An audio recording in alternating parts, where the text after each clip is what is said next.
tukiri kureba ku mikorere y'Imana ndetse na kamere y'Imana mu butatu bwera, turaza kureba buri ruhare, turebere Umwuka Wera akorate, turebe jambo ry'Imana ari we Yesu Kristo akorate. Uyu munsi nagira ngo nkwifurize kubana nanjye, ubane nanjye ufite inyota yo kumva ibyanditswe kandi no gukunda Imana bundi bushya, kuko ugiye gusobanukirwa icyo Imana ari cyo mu buzima bwawe. Imana niyo yaremye byose kandi imbaraga zayo zigaragarira mu byo yaremye. Uyu munsi ndakwifuriza kubana n'Imana, ndakwifuriza gusobanukirwa neza ibyanditswe byera, kandi ufate umwanya wawe ujye usoma Bibiliya, kuko Bibiliya irimo buri kimwe cyose nkenerwa. Imana idufashe kandi Imana itugirire neza. Reka n'ubundi dukomeze turebera hamwe n'izindi ngero zishobora kutwereka neza imikorere y'Imana mu butatu. Imana twamaze kubona ko mbere na mbere Imana yaremye ijuru n'isi. Mu kurema kwayo ngo isi yamaze kuyirema idafite ishusho, ngo hanyuma umwuka w'Imana yagendagendaga hejuru y'amazi. Hanyuma tubonye neza ko mu itangiriro none mu gice cya 26 Imana yigaragaje mu bwinshi, byerekana ko yo ubwayo irihagije kwiyaguramo amashami. Yiyerekanye ivuga aho yabwiraga nuko Imana iravuga iti tureme umuntu mu gice cy'itangiriro ku murongo wa 26.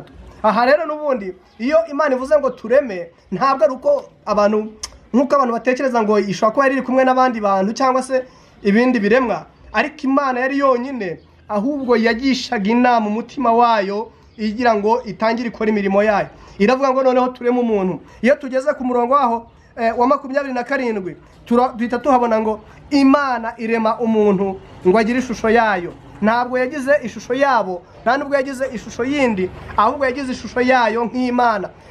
Imana niyo yamuremye, umugabo n'umugore ngo niko yabaremye. Ni ukuvuga ngo rero Imana yigaragaje mu bwinshi, mu itangiriro yagiye yigaragaza mu bwinshi, ariko bitavuze ko mu bikorwa ikorera mu bwinshi, ahubwo ikora nk'Imana imwe mu butatu bwayo, ahubwo ikagera igihe cyo gutuma pariti zayo ari wo mwuka w'Imana ndetse n'ijambo ryayo risohokamo. Imana idufashe kandi tugirire neza cyane. Tugenda tubona ingero nyinshi zishobora kutwereka neza ko Imana nubwo yagiye yivuga mu bwinshi, ndetse no muri Yesaya ikagaragaza ko ikeneye ngo uwo yatuma, ikavuga ngo ninde natuma ndetse ninde watugendera. Muri Yesaya ibice cyaho cya 6 ku murongo w'8 ngo maze Yesaya arasubiza ngo ninjye barinjye utuma, ariko yaravuze ngo ninde watugendera. Ariko Yesaya ayivuga ayisubiza yarayisubije ngo ninjye barinjye utuma. Ntabwo yigeze avuga ngo ninjyewe barinjye mutuma, ahubwo yari yamaze kubona ko Imana iri kumubaza ngo ninde watugendera ari Imana imwe, kuko yari yamaze kumweza igiye kumutuma. Hano umutwe w'amagambo muri Yesaya watubwiye ngo Imana yeza Yesaya ikamutuma. Niho yageze mu gice cyaho cya 6 ku murongo w'8, nuko ikamubaza ngo mbese ndatuma nde, ninde uri butugendere. Rero uyu munsi nifuzaga kuganira nawe ku byanditswe byera, ariko cyane cyane tukibanda ku mikorere y'Imana mu butatu, kamere y'Imana n'imikorere y'Imana mu butatu. Uyu munsi tukiganira tugeze kuri n'ubundi tukiri hano mu itangiriro mu gice cyaho cya 22 ku murongo w'8 n'uwa 12, tuhasanga ubwo Imana yageragezaga Aburahamu imusaba gutanga umwana we w'ikinege Isaka ngo amutambire Imana. Igerageza kureba umutima wa Aburahamu, yabikoze nk'Imana imwe, ntabwo yigeze ibikora nk'Imana nyinshi, nta nubwo yigeze ibikora nubwo yigaragaza mu bwinshi. Ni icyubahiro cy'Imana kuko izi neza ko ishobora kubera hose icyarimwe kandi iri mu ijuru ikanaba no mu isi. Rero uyu munsi iyo turebye muri iri tangiriro ku murongo wa 20 mu gice cya 22 ku murongo w'8 n'uwa 12, tuhasanga ubwo Imana yajyanye Aburahamu yazamukanye Isaka ngo bakagera ku musozi, ngo maze bagiye gutamba igitambo. Isaka akabaza papa we ngo mbese ko mbona inkwi nkaba mbona n'igicaniro, igitambo kiri hehe? Hanyuma ngo Isaka akibaza ibyo, Aburahamu aramubwira ngo mwana wanjye, Imana iri bwishakira igitambo. Bivuze iki rero? Bivuze ko iyo wizeye Imana iguhereza imbaraga. Nagarutse kuri iki kintu nkigaho neza, nsanga Isaka yari yaratojwe kubaha Imana kuruta kubaha papa we. Yaba atarubahaga Imana ntago yari bwemere kujya ku gicaniro ngo yemere ko papa we amwica, ariko kuko yari yubashye Imana yari yemereye papa we kuba igitambo kubwo kubaha Imana kwari muri Isaka. Imana ijye idufasha kandi ijye itugirira neza, twebwe ababyeyi abafite ingo tujye tugerageza kwigisha abana bacu kubaha Imana. Rero tukiri mu kuganira kuri ibi jambo, tukiri kuganira kuri kamere n'imiterere y'Imana mu butatu bwera, n'ubundi dukomeza tubona ingero nyinshi. N'ubundi tugeze muri Yesaya mu gice cyaho cya 63 ku murongo waho 8 kugera kuri 11, naho tuhabona amagambo meza. Reka tuhasome hanyuma dukomeze tuze kurebera hamwe uruhare rw'Imana Mana, ndetse n'uruhare rw'Imana Mwana, ndetse n'uruhare rw'Imana Mwuka Wera. Kandi mu butatu bwera Imana ikaba ari Imana imwe isobanutse rwose kandi ikora imirimo yayo mu rukundo. Reka dusome turebe muri Yesaya mu bice 63 ku murongo w'8 kugera ku 11. Reka tuhasome mu izina rya Yesu. Yesaya ibice 63 umurongo w'8 kugera ku 11. Reka dusome. Umutwe w'amagambo avuga ngo Uwiteka ahorera abantu be akabakiza,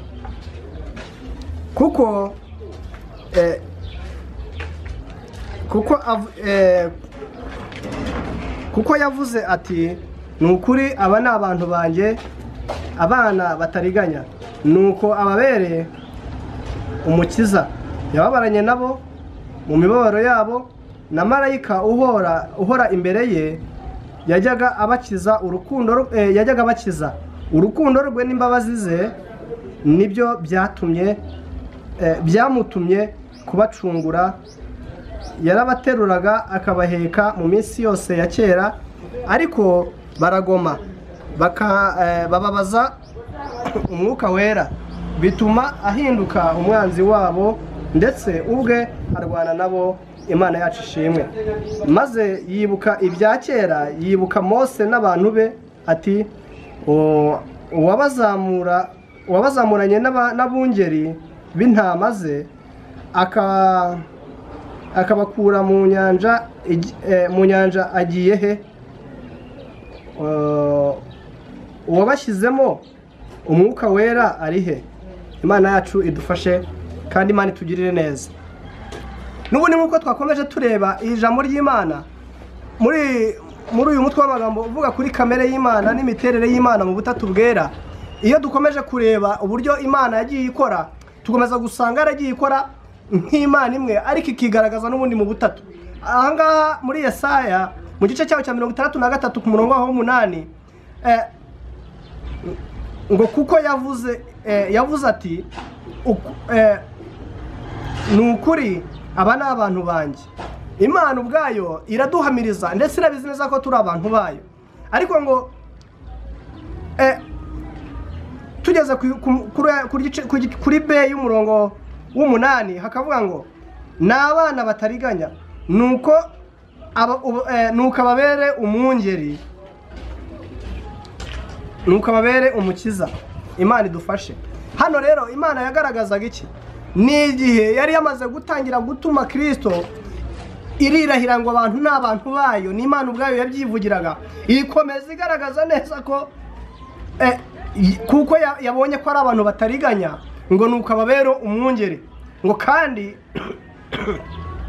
ngo na marayika wahoraga imbere ye yahoraga abakiza, yajyaga abakiza, ngo kandi urukundo rwe n'imbabazi ze nibyo byamutumye kubacungura. Ngo yarabateruraga akabaheka iminsi yose ya kera. Ahangaha twebwe n'ubundi tutaracumura twari duhetswe n'Imana, tutarajya mu bintu bitagira umumaro twari duhetswe n'Imana. Ahangaha rero Yesaya we yamaze guhishurirwa, ngo arabwirwa nuko ngo nicyo cyatumye amanuka aza kubacungura, ngo urukundo rwe n'imbabazi nibyo byatumye abacungura, ngo nibyo byamuteye kubacungura. Tugakomeza tubona ko yababaranaga nabo mu mibabaro yabo yose, na marayika wahoraga imbere ye yajyaga abakiza indwara. Kandi ibyo ni ukuri twarabibonye mu gihe Kristo yari mu isi, yababaranye n'abantu be, arizo za ntumwa yagendanaga nazo. Yabaye umuntu 100% ndetse arababara, ndetse akaza ubundi Bibiliya iravuga ngo yari umuntu 100%, yarasonzaga, yarababaraga, yarananirwaga, buri kintu cyose kiba ku muntu cyamubayeho. Ngo hanyuma ngo yababaranaga n'abantu be iminsi yose, ngo kandi na marayika wahoraga imbere ye yarabakizaga. Hari imirimo n'ibitangaza byakoretse mu gihe Kristo yari ari mu isi, yakijije abantu benshi, barabibona, abantu barabibona ndetse bamwe baramwizera.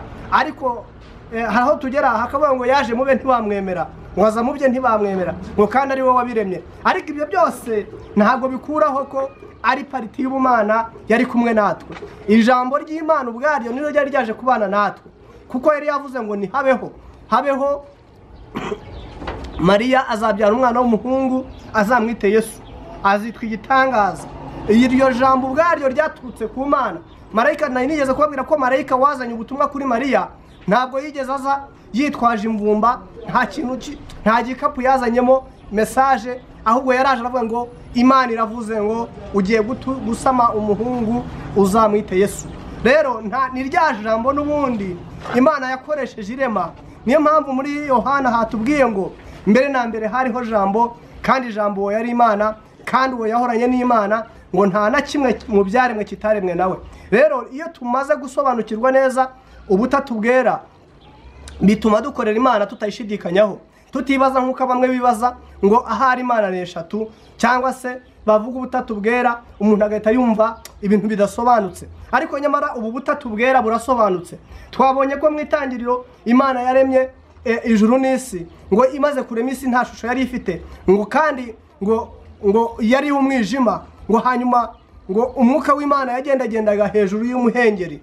Rero iyo tubonye umuhengeri tubona ni mu nyanja hagati, cyangwa se hejuru y'amazi, kuko isi itagiraga ishusho, yariho ubusa uretse amazi gusa yarayiriho. Kandi iyo tubonye uko Imana yagiye ikomeza kurema, tubona ko yagiye ivuga ngo nihabeho isanzure rigabanye amazi y'epfo na ya ruguru. Ibyo bikabaho kuko Imana yari iri gukoresha rya jambo ryayo, ngo hanyuma igakomeza ikavuga ngo nihabeho ahumutse, ikarema ubutaka. Ariko yagiye ibyo byose niko yagiye birema, ngo igeze ku muntu iravuga ngo noneho tureme umuntu. Muri buriya bwinshi rero ubwo kuvuga ngo tureme, twabonye neza ko nubwo yavuze ngo tureme, ariko nyamara ngo Imana irema umugabo n'umugore, ibarema ngo base nayo mu ishusho ryayo. Bivuze iki rero? Ntabwo Imana nubwo yivuze mu bwinshi ikomeza gukora mu bwinshi, ahubwo ikora nk'Imana imwe mu bwinshi. Gerageza unyumve tugendane.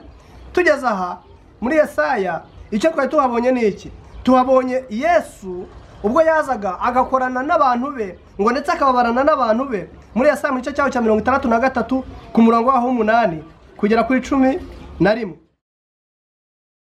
Muri we nimwe byose byaremwe, kuko mu kanwa k'Imana nimwe yaturutse.